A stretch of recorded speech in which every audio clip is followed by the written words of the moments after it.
हा बुद्धांचा पवित्र पूजनीय धम्म अगदी समाजातील शेवटच्या माणसापर्यंत गेला पाहिजे.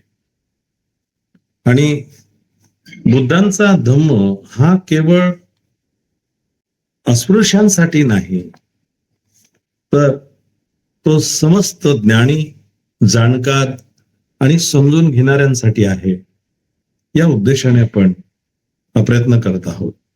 परंतु या देशाचं दुर्दैव की त्यांनी हा धर्म केवळ अस्पृश्यांचा आहे, कारण हा धर्म या देशातनं लोप पावलेला होता आणि त्याचं पुनरुत्थान करण्यासाठी परमपूज्य बोधिसत्व बाबासाहेब डॉक्टर भीमरावजी आंबेडकर यांनी अथक परिश्रम घेतले आणि एकाच वेळेला 5 लाखापेक्षा अधिक लोकांना या धम्माची दीक्षा दिली. त्यामुळे आम्ही धम्मिक तर झालो. आमचा धर्म हा बुद्ध धम्म आहे. परंतु खरोखरच आपल्याला या बुद्ध धम्माच्या अनुषंगाने काही माहिती आहे का? काही समज आहे का? काही जाण आहे का? याचा जर विचार केला, सिंहावलोकन केलं, मागे वळून बघितलं, तर आपल्याला असं कळतं की आपण यामध्ये फारच मागे आहोत. मुळात तर अनेक असे जे अस्पृश्य नाहीत, अशा अनेक लोकांनी हा धम्म समजावून घेतला आणि त्याच्यामध्ये इतकी प्रगती केली की त्यांना पुन्हा मागे वळून बघण्याची गरजही पडली नाही. मग आपणच का मागे राहावं? आपल्याला का समजू नये? आपल्याला का समज येऊ नये? आपल्याला समजला तर आपल्या येणाऱ्या पुढच्या पिढ्यांना आपण त्याचं मार्गदर्शन करू शकतो. ही भावना धम्मतरंगाच्या सर्व श्रेष्ठींच्या मनात आली आणि या धम्मतरंगावरती आपल्याला एक एक एक एक करून ही छान माळ गुंफण्याचं काम, जी मंडळी या धम्मतरंगाची महती इतरांना सांगून त्यांना या धम्मतरंगाच्या प्रवाहात प्रभावपतीत होण्यासाठी आणतात, त्या सगळ्यांचे मनस्वी धन्यवाद आणि आभार. बंधू भगिनींनो, आपण या वर्षावासाच्या कालावधीमध्ये अतिशय पवित्र, पूजनीय, वंदनीय असा बाबासाहेबांनी लिहिलेला बुद्ध आणि त्यांचा धम्म हा ग्रंथ समजून घेण्याचा प्रयत्न करत आहोत. या ग्रंथाच्या संपूर्ण रचनेची जी जबाबदारी होती ती बाबासाहेबांनी घेतली होती. बाबासाहेबांनी अथक परिश्रमातनं हा सुंदर असा ग्रंथ निर्माण केला आणि या ग्रंथाला आपल्यापर्यंत पोहोचवण्यासाठी मग रेगे असतील, चिटणीस असतील, तळवटकर असतील, यांनी अतिशय अंतःकरणपूर्वक मराठीत अनुवाद करून हा ग्रंथ आपल्यापर्यंत पोहोचवला. बाबासाहेबांच्या या विस्तृत अशा उपक्रमासाठी बाबासाहेबांच्या संदर्भाने अनेक कवींच्या, अनेक लेखकांच्या मनामध्ये वेगवेगळे विचार आहेत. त्यापैकी हाही एक विचार आहे, जो आएगा वो पाएगा, जो आएगा वो पाएगा, ये खजाना कम नहीं, जो चाहेगा ले जाएगा, जो चाहेगा ले जाएगा, ये खजाना कम नहीं, पाने वाले पा गए, वे खा रहे हैं शान से, बच्चा खाएगा, ये खजाना कम नहीं, ये खजाना भीम का है, ये खजाना भीम का है, ये खजाना कम नहीं, जीवन में रंग लाएगा, ये खजाना कम नहीं. बाबासाहेबांच्या या अशा अथक परिश्रमातून निर्माण झालेला हा खजाना आपण, आपली मुलं, त्यांची मुलं, त्यांची मुलं, म्हणजे अशा अनेक पिढ्यांपर्यंत पुरणारा हा खजाना दूरपर्यंत निश्चितच कमी होणार नाही. आणि यामध्ये जो येईल, या प्रवाहात जो येईल, त्याला या खजानातला प्रसाद नक्कीच मिळेल आणि ज्याला हवंय, ज्याची इच्छा असेल, त्याला तो मिळेल. आणि ज्यांनी प्राप्त करायचं त्यांनी तर तो घेतलाच. आपण विचार करा, शेकडो वर्षांपासनं बुद्धांच्या अस्तित्वापासनं अनेकांनी ह्या बुद्धांच्या खजाण्याचा उपयोग केला आणि ते जन्ममरणाच्या फेऱ्यातनं मुक्त झाले. म्हणून कवी या ठिकाणी अतिशय सुंदरतेने म्हणतात की तुम्ही या, तुम्हालाही मिळेल, जो जो येईल त्याला मिळेल, मुलांचे मुलं सुद्धा याचा अनुभव घेऊ शकतील आणि या खजाण्याचा उपयोग करून या जन्ममरणाच्या दुःखाच्या मार्गातून बाहेर पडू शकतील. परंतु हा खजाना आमच्यापर्यंत कोणी दिला, कोणी पोचवला? ये खजाना भीम का है, ये खजाने में ये जीवन में रंग लाएगा. आपल्या जीवनामध्ये विविध रंगांच्या छटा उमटतील अशा प्रकारचा हा खजाना जो आहे तो प्रत्येकाने घ्यावा, मनमुराद त्याचा आनंद घ्यावा, तो लुटावा आणि जीवनामध्ये त्याचं अनुसरण करावं. अशा पद्धतीचा हा बुद्ध आणि त्यांचा धम्म, या धम्माचा खजाना आहे. त्या खजाण्याच्या संबंधाने आपण कालही अनेक गोष्टी बघितल्या, आजही आपण त्याच्याकडे एक दृष्टिक्षेप टाकणार आहोत आणि आपण बघणार आहोत की नेमकं काय आहे या खजाण्यामध्ये. बंधू आणि भगिनींनो, आपण काल बघत असताना हा उदयीन जो आहे राजा, शुद्धोधनाचा महामंत्री, सिद्धार्थ गौतमाला समजून सांगण्याचा प्रयत्न करतोय. अर्थात अनेक तरुणींना सिद्धार्थ गौतमाच्या सानिध्यामध्ये पाठवून त्यांच्याबरोबर सहवास करण्यासाठी सांगून, वेगवेगळ्या प्रकारच्या प्रणय क्रीडा लीला करण्यासाठी सांगून त्या सगळ्या अपयशी ठरल्याच्या नंतर, मी एक तुझा चांगला मित्र आहे आणि मित्रत्वाच्या नात्याने तुला या सगळ्या गोष्टी सांगण्याचा प्रयत्न करतो आहे, असा विचार करून हा उदयीन, हा राजा शुद्धोधनाचा महामंत्री या सिद्धार्थ गौतमाला संसारी जीवनामध्ये त्याने रममाण व्हावं यासाठी प्रयत्न करतोय. आणि गोष्टी त्याला सांगतोय की अगदी अगस्त्य ऋषी, सोमाची पत्नी रोहिणी हिच्याशी कसा रममाण झाला, त्याचबरोबर बृहस्पतीने कसं औतथ्याची पत्नी मरुताची कन्या ममता हिला कसं भोगून भारद्वाजाला जन्म दिला, नंतर श्रेष्ठे दाता अशा चंद्राने बृहस्पतीच्या पत्नीलाही अर्धे प्रदान करीत असताना तिच्या ठाई दिव्य बुधाला जन्म दिला. या आणि अशा अनेक या महापुरुषांच्या किंवा अगदी देवस्थळी असणाऱ्या लोकांच्या गोष्टी त्यांनी सांगितल्या. म्हणजे त्यांनी ह्या सगळ्या गोष्टींचा विचार नाही केला आणि तू विचार करतोस, आणि तू तर तरुण आहेस, तुझ्याकडे पौरुषत्व दाखवण्यासाठी सगळ्या गोष्टी असताना सुद्धा तू यातनं पळ का काढतोस? त्यामुळे तू हे सगळं कर, तू संसारात रमला पाहिजेस, मी एक मित्र या नात्याने तुला हे सगळं सांगतो आहे. अशा प्रकारचा विचार हा उदयीन या सिद्धार्थ गौतमाच्या मनामध्ये पेरण्याचा प्रयत्न करतो. आणि शेवटी तुझ्यासारखा शक्ती व सौंदर्य संपन्न युवकाने, ज्या सुखाच्या अधीन सर्व तुझ्या अवतीभोवती सर्व जग आहे, तुला हवं ते तुला प्राप्त होऊ शकतो. तू राजपुत्र आहेस, तू राजकुमार आहेस, म्हणजे तुला कुठल्या गोष्टीची मागणी करून फार काळ प्रतीक्षा करण्याची गरज पडणार नाही. आणि असं असताना सुद्धा सुख तुझ्या पायाशी लोळण घेत असताना ज्या ज्या प्रकारच्या सुखाची अभिलाषा तू करशील ते सगळं तुझ्या समोर अगदी क्षणभरात उपस्थित होईल, प्राप्त होईल. असं असताना सुद्धा तू यापासनं दूर जातोयस आणि या सुखावरती तू तुझाच स्वभावता हक्क असताना सुद्धा त्याचा तू उपयोग करत नाहीस, उपभोग घेत नाहीस. या गोष्टीचं निश्चितच आश्चर्य वाटतं.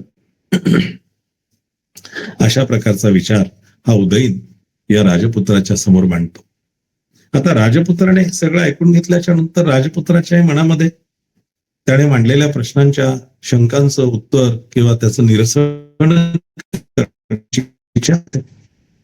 राजकुमारही मग या महामंत्र्याच्या प्रत्येक प्रश्नाचं उत्तर देण्यासाठी तत्पर असतो.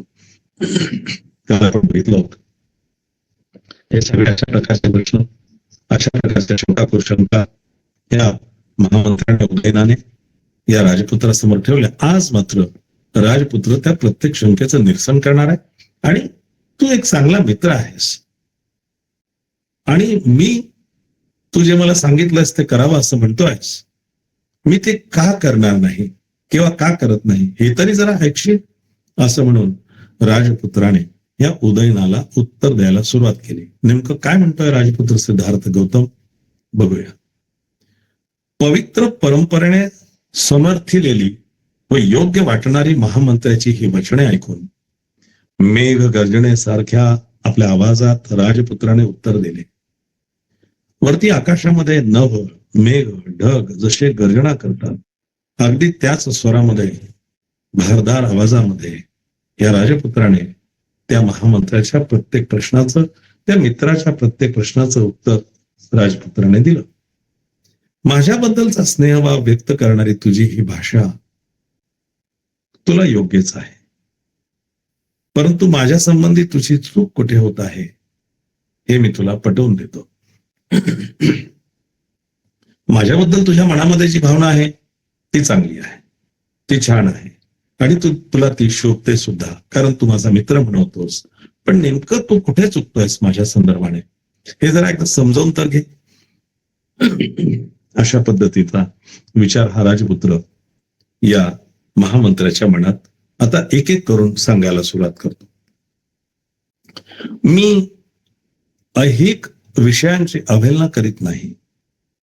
सर्व मानव मात्र त्यात गुरफटलेला आहे हे मला माहिती आहे, पण हे जग अनित्य आहे याची जाणीव असल्यामुळे माझे मन त्यात रमत नाही.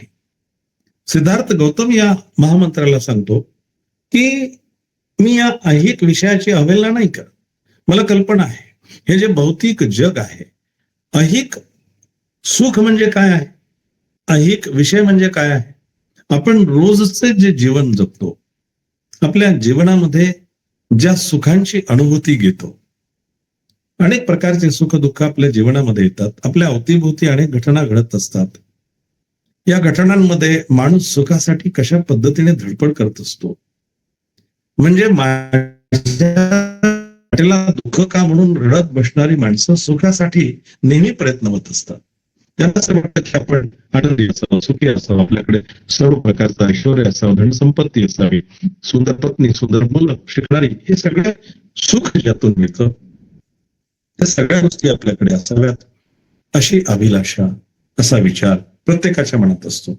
आणि मग हे सगळं जे भौतिक जीवनामध्ये घडत असतं त्यालाच तर ऐहिक विषय असं म्हणतात. आणि मग सिद्धार्थ गौतम सांगतात की मी त्याच्या विरुद्ध नाही, म्हणजे मी ऐहिक विषयाची अवहेलना करत नाही किंवा ते चुकीचं आहे असंही मी म्हणत नाही. सर्व मानव मात्र त्यात गुरफटलेला आहे, कोणी त्यापासून वाचलेलं नाही. प्रत्येक जण त्याच्यामध्ये ओतप्रोत अंतर्बाह्य गुरफटलेला आहे. प्रत्येक जण त्या सुखाची अभिलाषा करतो, त्याचा विचार करतो, ते सुख मला प्राप्त झालं पाहिजे असं चिंतन विचार मनन करतच असतो. आम्ही सगळेच, कोणी त्यातनं वाचलेलं नाही. प्रत्येकाच्या मनामध्ये हा विचार असतोच असतो.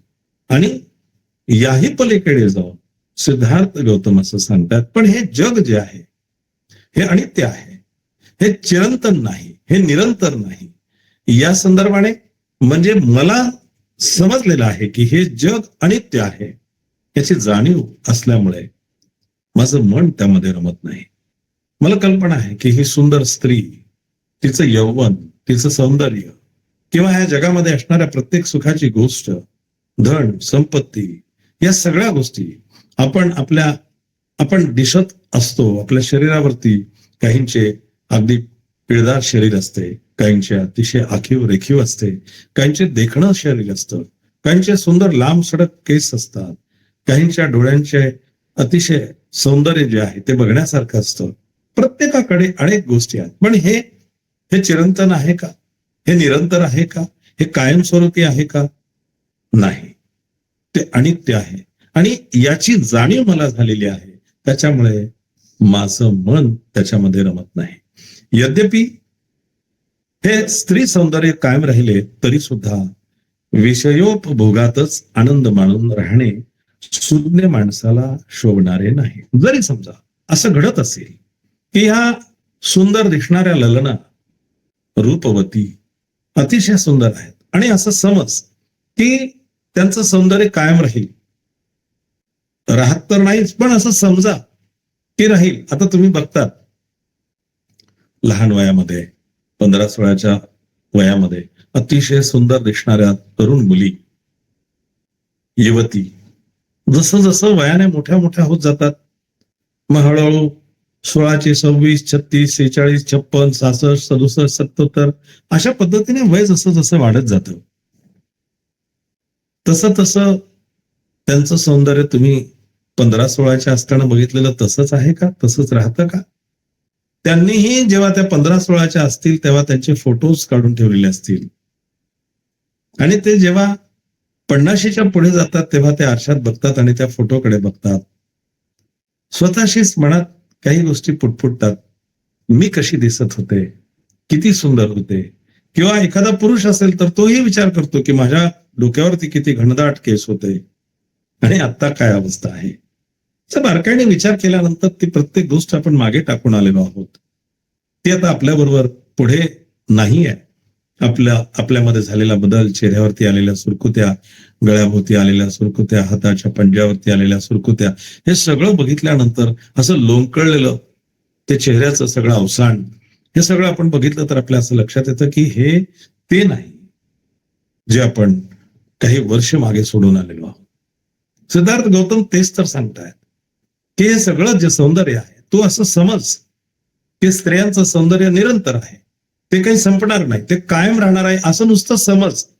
तरी सुद्धा विषय भोगातच आनंद मानून राहणे सुज्ञ माणसाला शोभणार नाही. आणि त्याच त्या गोष्टींमध्ये आपलं आयुष्य जगत राहणं हे काय सुज्ञ माणसाला शोभणार आहे का? तेच त्या सगळ्या गोष्टींचं सौंदर्याचं कौतुक करत राहणं शरीर, विषय, उपभोगाच्या दृष्टिकोनातून आपल्या आयुष्यामध्ये कायम कायम तेच इतर काही कामं नाहीत का? अशा प्रकारचा विचार करत राहणं हे सुज्ञ माणसाला शोभणार नाही. यद्यपि आणि जरी तू म्हणत असलास की थोर थोर महात्मे सुद्धा विषय वासनेला बळी पडलेत, हे उदयनाथ तूच मला सांगतोयस ना की मोठमोठे महात्मे या सगळ्या गोष्टींना, विषय वासनेला बळी पडलेत, तरी त्यांच्या त्या उदाहरणांना भुलू नकोस. म्हणजे तूच मला सांगतोयस उदयनाथ की मोठे मोठे महात्मे या सगळ्या विषय वासनेला बळी पडलेले आहेत आणि तूच हे विसरू नकोस, कारण त्यामुळे शेवटी त्यांच्या जीवनाचा नाशच झालेला आहे. काय त्यांनी मिळवलंय? काय चांगल्या गोष्टी त्यांच्या जीवनामध्ये घडल्या? आता तू मला त्यांची उदाहरणं का सांगतोयस? त्यांच्याबद्दलच तू सांगतोय, ते सगळं चांगलं केलं म्हणून थोडी सांगतोयस. त्यांच्याबद्दल तुझ्या मनामध्ये हा विचार आहेच ना, आहेच की तू त्यांना सांगतोयस. एक सुंदर गोष्ट मी 2 दिवसांपूर्वी माझ्या एका पुस्तकाच्या माध्यमातून वाचण्यात आली. एक श्रीमंत मुलगा एका अतिशय गरीब मुलीबरोबर प्रेम करतो आणि प्रेम करताना ती विधवा आहे, ती गरीब आहे, ती लाचार आहे आणि म्हणून तो तिच्यावर प्रेम करतो आणि प्रेमाचं कौतुक सगळ्यांना सांगत सुटतो. मी त्या विधवेबरोबर लग्न करणार आहे. घरच्यांचा, काही लोकांचा विरोध आहे. दोघेही विजातीय आहेत, वेगवेगळ्या जातीचे आहेत. एका जातीचे नाही, एका धर्माचे नाही, एका पंथाचे नाही. तरी सुद्धा ती मुलगी विधवा आहे आणि हा समाजकार्य करणारा आहे. सामाजिक गोष्टींमध्ये याला खूप आनंद मिळतो आणि मग हा तिच्यावर प्रेम करतो, तिच्याशी विवाह करण्याचा विचार आपल्या स्नेहांकडे, मित्रांकडे म्हणतो. त्यातला एक मित्र हुशार असतो, तो त्याला म्हणतो की तू हे जे काही करतोयस ना, ते चुकीचं करतोयस. तू त्या मुलीवर प्रेमच करत नाहीस, तू तिला सहानुभूती दाखवतोयस. कसली सहानुभूती? ती विधवा असल्याची. कसली सहानुभूती? ती गरीब असल्याची. आणि तिच्या या विधवापणामुळे तू तिच्यावरती दया दाखवतोयस, तू तिच्यावर प्रेमच करत नाहीयेस. तू तिच्याशी विवाह करू नकोस, असा एक सच्चा मित्र त्याला सल्ला देतो. तो म्हणतो, तू वेडा आहेस का? हा विचार तू माझ्यासमोर का म्हणतोय? मी एवढं चांगलं काम करतोय, ती विधवा आहे, गरीब आहे, परिस्थितीने लाचार आहे, तिला एक मूल आहे, आणि तरी मी तिच्याशी लग्न करतोय. मग पुन्हा तो मित्र सांगतो की तू ते करू नकोस, तिच्याबरोबर तू विवाह करू नकोस, कारण तू तिच्याबरोबर प्रेम करत नाहीस, तू तिच्यावरती दया दाखवतो आहेस. ती विधवा आहे म्हणून तू तिच्याशी लग्न करून समाजामध्ये तू केवढं मोठं काम केल्याचं कौतुक मिरवण्यासाठी तू तिच्याशी विवाह करण्यासाठी तयार होतोयस. उद्या तू तिच्याशी लग्न करशील, ती विधवा राहणार नाही. तू तिच्याशी लग्न करशील, तू श्रीमंत आहेस, ती गरीब आहे. तुझ्याशी विवाह झाल्यानंतर ती गरीब राहणार नाही. तुझ्याकडे मिरवावं असं काय राहील? म्हणजे तू ज्या पद्धतीने तिच्याबद्दल अनुकंपा करतो आहेस, सहानुभूती दाखवतो आहेस. ती विधवा आहे, ती गरीब आहे, तिला एक बाळ आहे, त्या मुलाला बाप नाहीये. तू तिच्याशी लग्न केल्यानंतर ती विधवा राहणार नाही, ती गरीब राहणार नाही, त्या मुलाला बाप मिळून जाईल. हे सगळं ज्याच्यासाठी तू हा सगळा उठाठेव करण्याचा प्रयत्न करतोय, खटाटोप करण्याचा प्रयत्न करतोय, ते सगळं संपून जाईल. मग तू अंतर्मनातनं विचार कर की तू तिला तुझ्या दयेवरती जगण्यासाठी तयार करतो आहेस, तू तिच्यावर प्रेम करत नाहीस आहेस. तो मित्र म्हणतो असं नाही आहे, आणि तो मित्र तिथून निघून जातो. काही दिवसांनंतर त्या मित्राला ह्या गोष्टीची जाणीव होते की तो म्हणत होता तेच बरोबर होतं, तेच खरं होतं.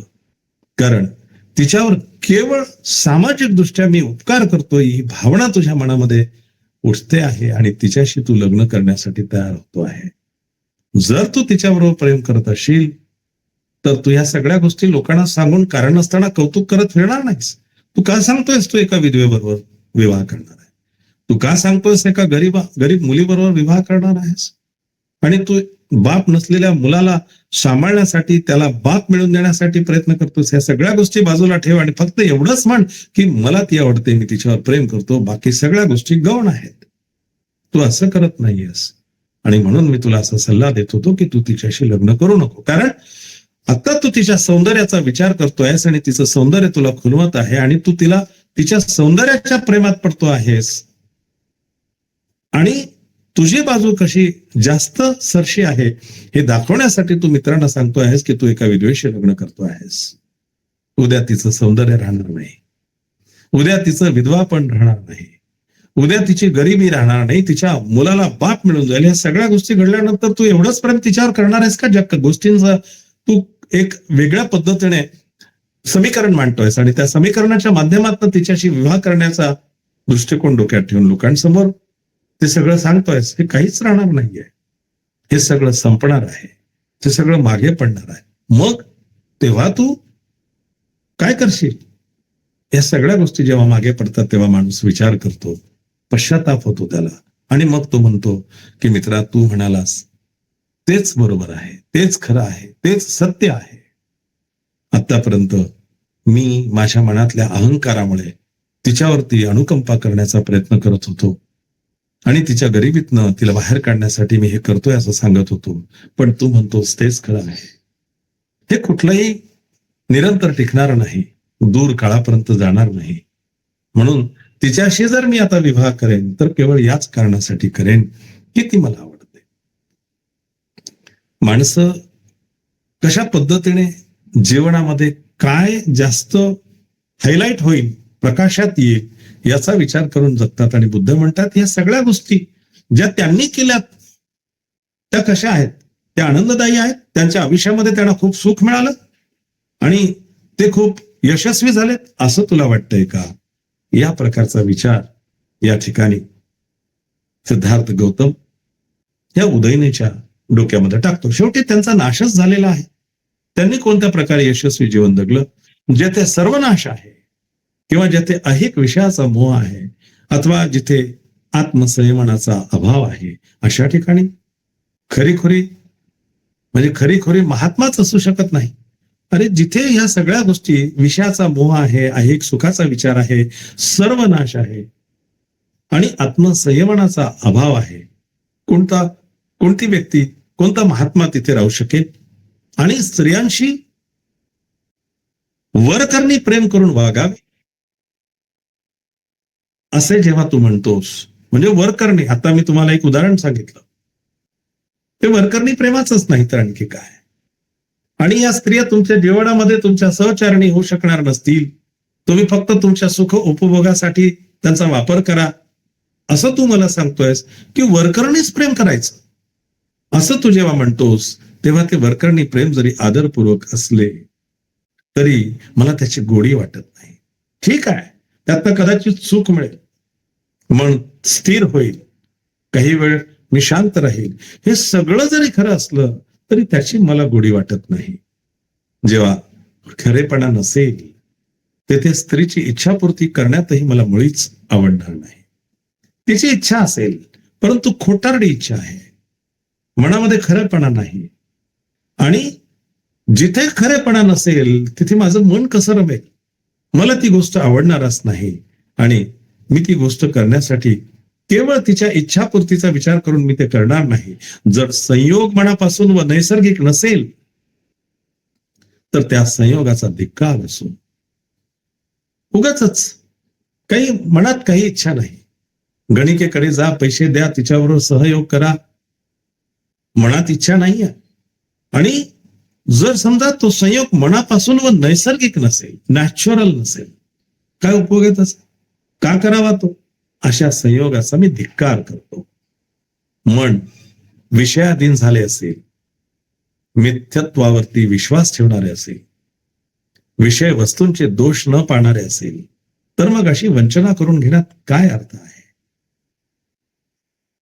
सिद्धार्थ गौतम, विद्वत्तेचा शिरोमणी असलेली ही व्यक्ती त्या उदयनाला सांगते की अरे मित्रा, तू मला हे सगळं सांगतोयस आणि मनच जर विषयाधीन झालेला आहे, मनामध्ये फक्त त्याच प्रकारच्या गोष्टी सारख्या सारख्या येतात आणि सगळं मिथ्या आहे, खोटं आहे, चुकीचं आहे, तरी त्याच्यावरती विश्वास ठेवणारे असेल आणि विषय वस्तूंमध्ये दोष न पाहणारे असेल, दिसतंय धडधडीत, क्लिअर कळतं आहे आपल्याला की हे चुकीचं आहे, हे अधर्माचं आहे, तरी सुद्धा त्याच्यामध्येच मन रमतं आहे, तर मग अशी वंचना करून घेण्यात काय अर्थ आहे?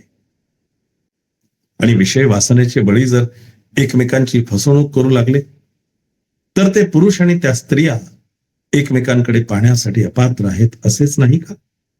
बघा की विषय वासनेमुळे एकमेकाचं आयुष्य बर्बाद करण्याकडे निघाली ही मंडळी एकमेकाची फसवणूक करते, असं नाही वाटत का?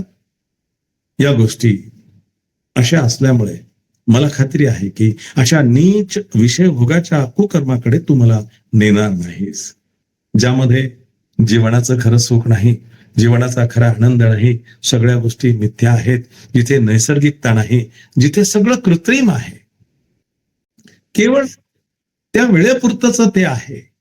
आणि असं सगळं वाईट असताना ह्या अतिशय वाईट मार्गाकडे घेऊन जाणाऱ्या विषय उपभोगाच्या गोष्टी तू मला सांगशील, त्याच्यामध्ये तू मला नेशील. तू माझा खरा मित्र आहेस ना, एक सच्चा मित्र म्हणून तू बोलायला सुरुवात केलीस ना, मग तू ह्या सगळ्या वाईट मार्गावरती मला घेऊन जाशील आणि असं करण्यासाठी तू पुढे येशील असं मला नाही वाटत. राजपुत्राच्या या दृढ संकल्पाने उदयन निरुत्तर झाला. काय बोलणार, कसं बोलणार? मनामध्ये त्याच्याही एक भीतीचं सावट निर्माण झालं की अरे मी खरा मित्र म्हणून त्याच्याशी बोलतोय, परंतु मित्रत्वाच्या नात्याने तू तर मला वाईट मार्गाकडे घेऊन जातोयस आणि खरा मित्र म्हणतोयस. खरा मित्र असं करू शकेल का? कुणाला तरी चुकीचं काम करण्यासाठी प्रवृत्त करू शकेल का? आणि तू मला या विषय उपभोगाच्या दृष्टिकोनातून असं सगळं सांगतोयस की ज्याच्यामध्ये कुठल्याही प्रकारे काही तथ्य नाही, सत्यता नाही, आणि तरी तू हे मला करायला सांगतोयस. तू माझा खरा मित्र म्हणून तू स्वतःला सिद्ध करू शकतोस का? अशा प्रकारची गोष्ट ज्यावेळेला सिद्धार्थ गौतमाच्या माध्यमातून या उदयनाच्या कानावर पडते, तो ऐकतो, ते बघतो सगळं, तेव्हा मात्र तोही विचार करायला लागतो की आता सिद्धार्थाचा हा दृढ संकल्प आहे आणि त्यापुढे तो उदयन सुद्धा निरुत्तर होतो आणि त्याने ही सगळी हकीकत त्याच्या पित्याला, अर्थात सिद्धार्थ गौतमाच्या पित्याला, राजा शुद्धोधनाला आहे तशी स्पष्टपणे सांगतो. आपल्या पुत्राचे मन सर्व प्रकारच्या विषय भोगांपासून परावृत्त असल्याचे जेव्हा शुद्धोधनाला समजले तेव्हा त्याला त्या संबंध रात्री झोप नाही लागली. बाप या नात्याने आपल्या मुलाने संसारात रमावं, आपलं जीवन, आपलं आयुष्य या अशाच पद्धतीने संसारातल्या सुख उपभोगण्यामध्ये घालवावं. नंतर आपल्यानंतर हा राजपथाचा पूर्ण भार स्वीकारावा आणि आतापर्यंत आपण जे कार्य करत आलो ते त्याने पुढे करावं. अशा प्रकारचा विचार ज्याच्या मनामध्ये आहे, बाप म्हणून असणं स्वाभाविक आहे. कोणताही बाप आपल्या मुलाने चांगली नोकरी करावी, कुठल्याही वाईट संगतीत पडू नये, कुठलेही घाणेरडे शोक करू नयेत, मद्यपान प्राशन करू नये, व्यभिचार करू नये, अशा प्रकारचा प्रत्येक बाप विचार करतो. कुणाला असं वाटतं की आपल्या मुलाने वाईट वळणावर जावं? कुणालाच वाटत नाही. एखादा बाप मोठा अधिकारी असेल तर तो त्याच्या मनामध्ये विचार करतो की आपल्या पद्धतीने आपल्यासारखाच आपला मुलगा सुद्धा अधिकारी व्हावा. एखादा नट असेल, नायक असेल, त्यालाही वाटतं की आपल्या मुलाने अशा पद्धतीने पुढे यावं आणि त्याने छान पद्धतीने आपलं जीवन जगावं. राजा शुद्धोधनाला सुद्धा आपल्या पुत्राच्या बद्दल असंच वाटतं की आपल्या मुलाने सुद्धा हा राजपाट, ही राजगादी सांभाळेल आणि चांगलं यशस्वी जीवन जगावं. परंतु जेव्हा उदयन ह्या सगळ्या गोष्टी त्याला सांगतो, रात्रभर या राजाला, या शुद्धोधनाला झोप येत नाही आणि अक्षरशः हृदयात बाण रुतलेल्या हत्तीसारखा तो विव्हळ झाला. एखाद्या रणांगणावरती, युद्धभूमीवरती, युद्धामध्ये भाग घेतलेला हत्ती, त्याच्या शरीरामध्ये बाण रुतावा आणि त्याला वेदना व्हाव्यात, तो त्या वेदनेने विव्हळ व्हावा, अशा पद्धतीने राजाची सुद्धा अवस्था झालेली आहे. आणि राजपुत्र सिद्धार्थाला भोगमय जीवनाच्या सुखाकडे आकर्षित करण्याचा मार्ग शोधण्यासाठी व आपल्या जीवनाला ज्या प्रकारची कलाटणी तो देण्याचा संभव होता त्यापासून त्याला परावृत्त करण्यासाठी राजा शुद्धोधनाने आपल्या मंत्र्याच्या सह विचार करण्यात पुष्कळ वेळ खर्ची केला. संसारामध्ये रमावं, चांगलं जीवन जगावं, या प्रयत्नांमध्ये राजा शुद्धोधनाने अनेक क्लुप्त्या केल्या, बरेच प्रयत्न केले. 3 महाल बांधले. त्या 3ही महालांमध्ये सुंदर सुंदर तरुणींना या सिद्धार्थ गौतमाच्या म्हणजे शुद्धोधनाच्या पुत्राच्या मुलाच्या सभोवती अवतीभोवती सर्वांना त्यांनी ज्या ज्या प्रकारे काही करता येईल ते सगळे प्रकार अनुभवलेत किंवा त्याचा उपयोग केला. परंतु सिद्धार्थ गौतम या कुठल्याही गोष्टीला वश होत नाही आणि त्यामुळे राजा शुद्धोधन निराश झालेला आहे. ज्यांच्या पुष्पमाला आणि अलंकार व्यर्थ ठरले, ज्यांचे हावभाव व लाडीगोडी निष्फळ ठरली, अशा आपले रतिभाव हृदयात लपून ठेवलेल्या त्या युवतींचे ते अंतापूर विसर्जित करण्यात आले.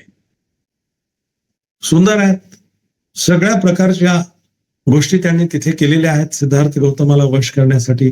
कोणी नाचतंय, कोणी गातंय, त्याच्या अंगावरती जाऊन पहुडतंय, कोणी त्याची चेष्टा करताय, कोणी उगाच त्याच्या डोळ्यात डोळे घालून बघताय, कोणी त्याच्या कानात जाऊन आपल्या ओठांनी काहीतरी पुटपुटताय. सगळ्या प्रकारच्या गोष्टी, कोणी तर आपल्या शरीराचे अगदी प्रदर्शनीय भाग जे आहेत ते मोकळे करून त्याला दाखवण्याचा प्रयत्न करताय, कुणी त्याला तू असा कसा पुरुष, तू वीर आहेस का, अशा पद्धतीने चिडवण्याचाही प्रयत्न करताय. सगळ्या प्रकारच्या योजना निष्फळ ठरत आहेत. पण राजाला असं वाटतं की याचा काय उपयोग आहे. या सगळ्या सुंदर्या तरुणी यवना यांनी सुद्धा जर राजपुत्राला वश केलं नाही, त्यानंतर पर्याय म्हणून मी माझ्या पुरोहिताला सांगितलं, महामंत्र्याला सांगितलं, त्यानेही त्याच्या परीने प्रयत्न केला, परंतु त्या महामंत्र्याचा डाव त्याच्यावरतीच उलटला आणि ह्या सिद्धार्थ गौतमाने त्यालाच प्रतिप्रश्न केला की हे सगळं करण्यासाठी तू मला भाग पडतोयस, ज्याच्यामध्ये सुख नाहीये तुला माहितीये, ज्याचा शेवट नाशच होतो हेही तुला माहिती आहे, कुठलीही गोष्ट निरंतर नाही, सगळ्या गोष्टी संपणाऱ्या आहेत, हे सगळं तुला माहित असताना सुद्धा तू या गोष्टीमध्ये मला पडण्यासाठी प्रयत्न करतो आहेस.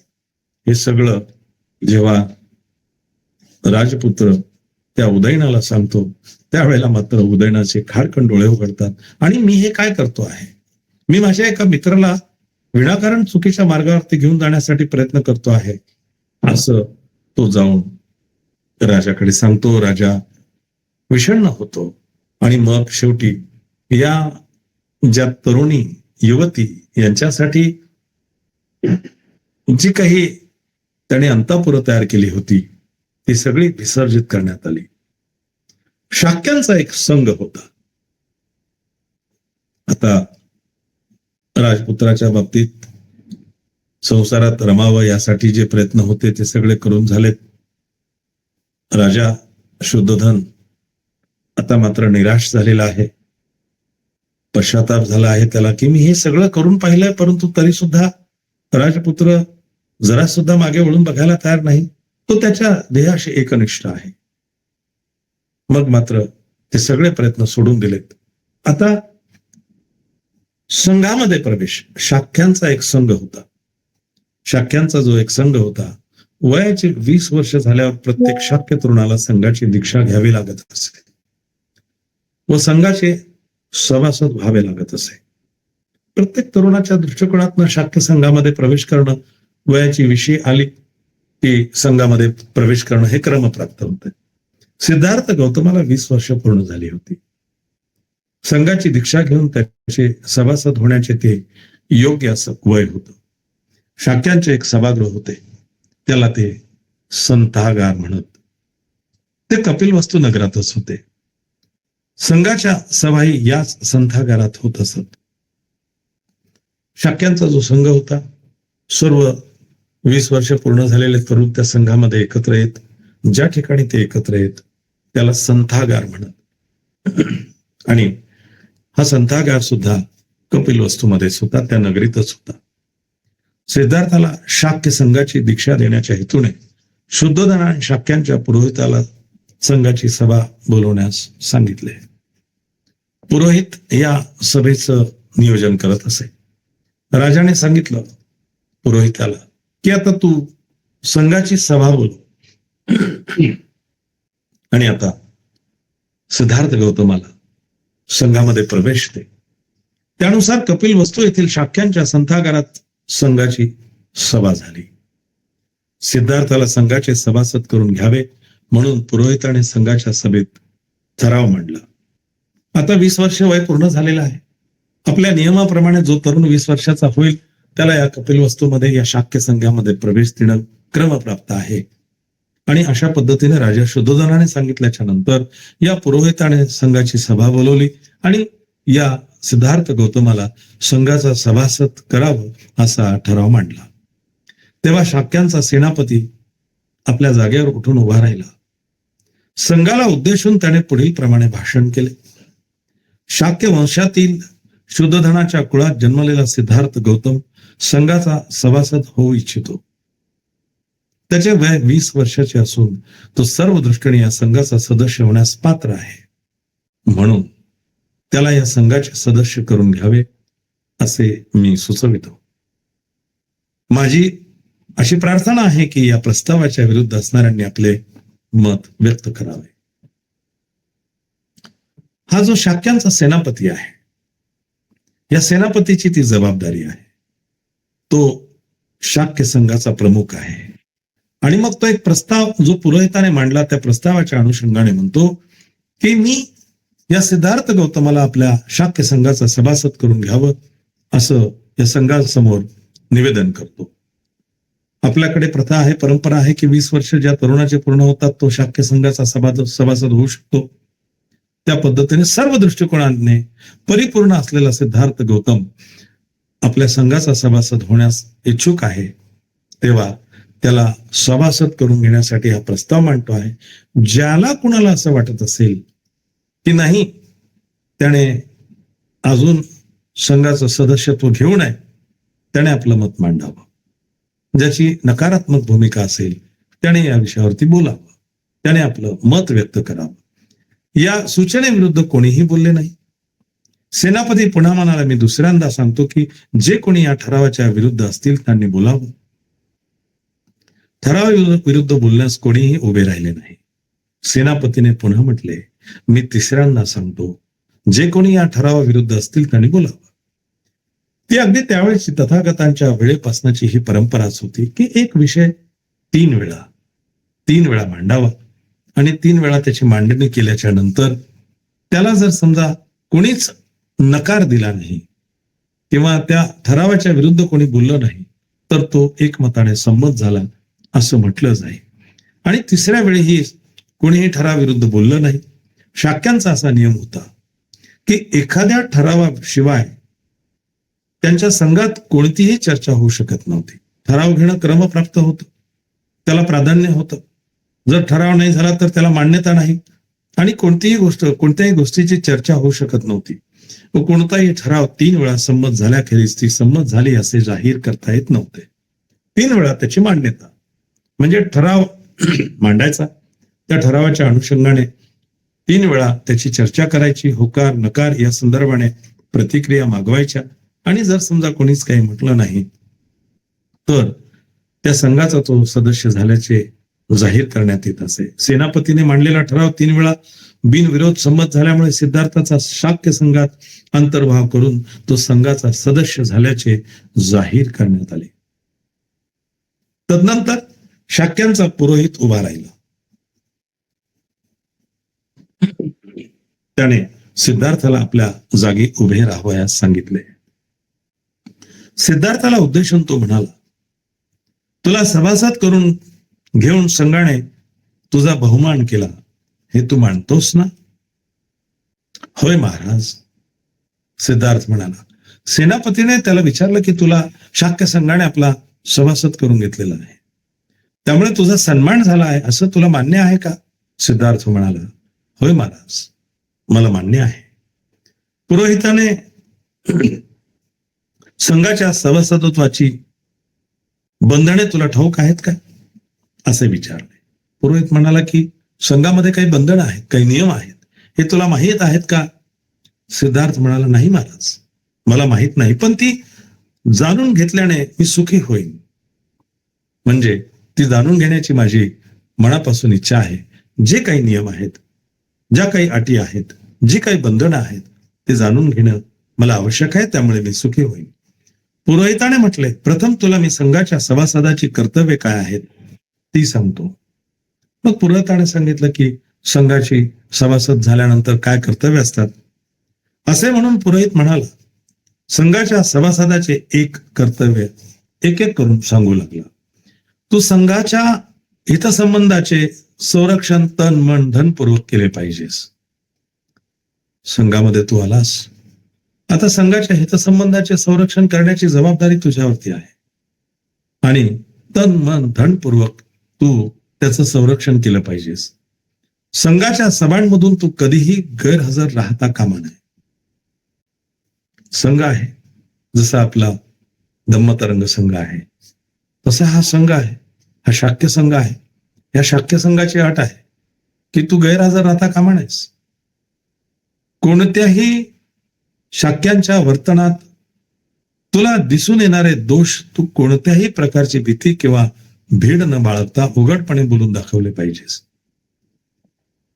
शाक्य संघामध्ये जर समजा तुला दोष आढळला, काही चुकीचं घडतंय असं तुला दिसलं, तर तू कोणाचीही भीड न बाळगता किंवा भीती न बाळगता तू स्पष्टपणे ते लोकांच्या निदर्शनास आणून दिलं पाहिजे. त्याच्या संदर्भाने तू उघडपणे बोलून दाखवले पाहिजेस. तुझ्यावर कोणी दोषारोप ठेवला तर तू रागावून जाता कामा नये.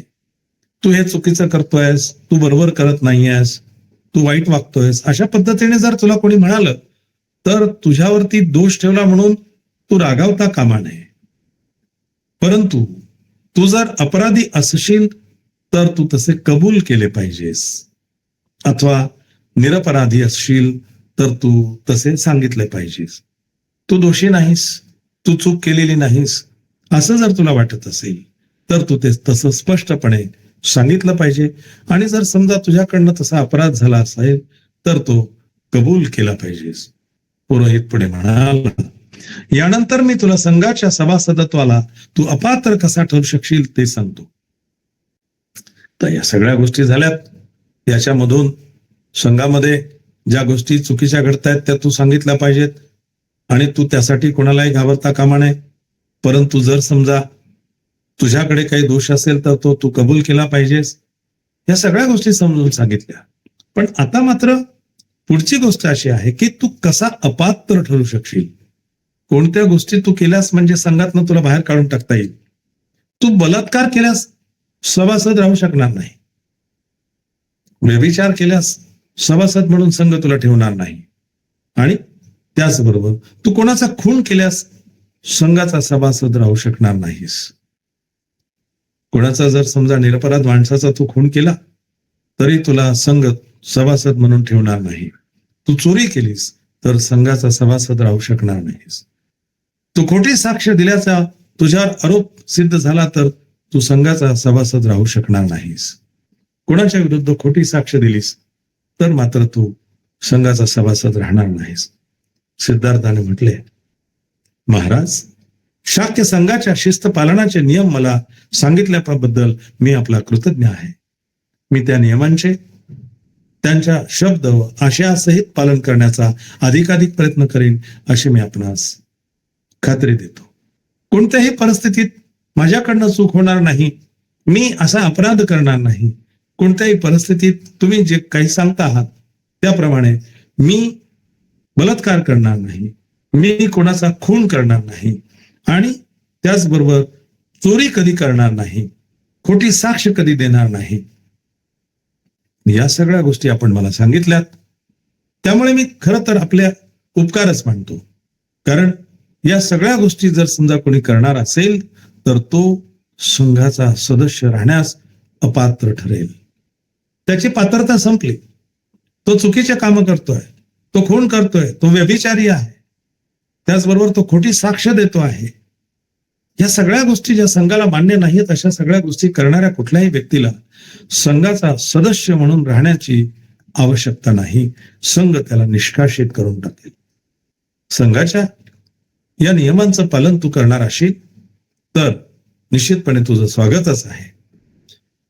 या पद्धतीने संघाचा सदस्यत्व त्याला दिल्यानंतर सिद्धार्थ गौतमाला मिळाल्याच्या नंतर त्याला संघाचे नियम हा सेनापती जो संघाचा प्रमुख आहे तो सगळं समजून सांगतो आहे. या सगळ्या गोष्टी त्याने समजून सांगितल्या त्याबद्दल सिद्धार्थ गौतम मनस्वी त्यांचे धन्यवाद व्यक्त करतो, आभार व्यक्त करतो आणि बरंच केलं तुम्ही मला या सगळ्या गोष्टी सांगितल्या आणि या सगळ्या गोष्टी मी समजून घेतल्या. त्याप्रमाणे जास्तीत जास्त त्या गोष्टींचं पालन करण्याचा मी प्रयत्न करेन असं सिद्धार्थ गौतम त्या सेनापतीला हमी देतो, आपल्या बाजूने होकार देतो आणि त्या मिनिटाला तो संघाचा सदस्य होतो, सभासद होतो. अशा अतिशय सुंदर पद्धतीने या संघामध्ये प्रवेश मिळाल्याच्या नंतर संघाच्या सगळ्या घटना किंवा नियम यांची माहिती मिळाल्यानंतर या सगळ्यांचे आभार मानून ते दोघेही खाली बसतात. मी देखील आपण अतिशय शांततेचं सहकार्य केलं, शांत चित्ताने हे सगळं ऐकून घेतलं. त्यासाठी मनापासून आपले सगळ्यांचे धन्यवाद देतो आणि आज याच ठिकाणी वेळेनुसार थांबण्याचा प्रयत्न करतो. पुनश्च एकदा आपल्या सगळ्यांचे मनापासून धन्यवाद. हा अतिशय पवित्र पूजनीय ग्रंथ ज्यांच्या अथक प्रयत्नातनं आपल्यापर्यंत आला असे परमपूज्य बोधिसत्व महामानव युगंधर विश्वरत्न ज्ञानसागर आणि संविधानाचे प्रमुख बाबासाहेब डॉक्टर भीमरावजी आंबेडकर यांच्या चरणावरती त्रिवार वंदन करतो आणि आपल्या सगळ्यांची रजा घेतो. नमो बुद्धाय. जय भीम.